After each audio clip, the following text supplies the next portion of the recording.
Donc maintenant, nous allons passer à cette procédure qui est très importante. Et je vais me permettre là également de vous rappeler les modalités du vote. Pour élire le président, nous allons avoir un vote à bulletin secret.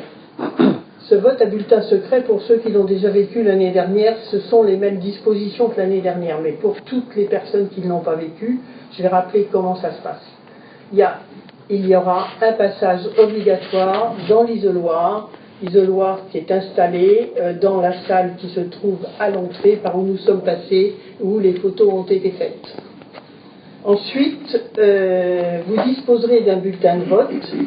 Ce bulletin de vote mentionne un seul candidat, vous le placez dans une enveloppe fermée, ça c'est, j'allais dire, assez élémentaire.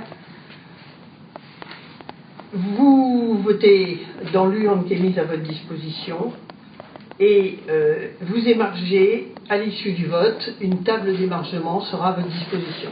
Nous vous rappelons également que pour être élu, il y a nécessité d'obtenir un certain nombre de voix et les règles de la majorité sont les suivantes.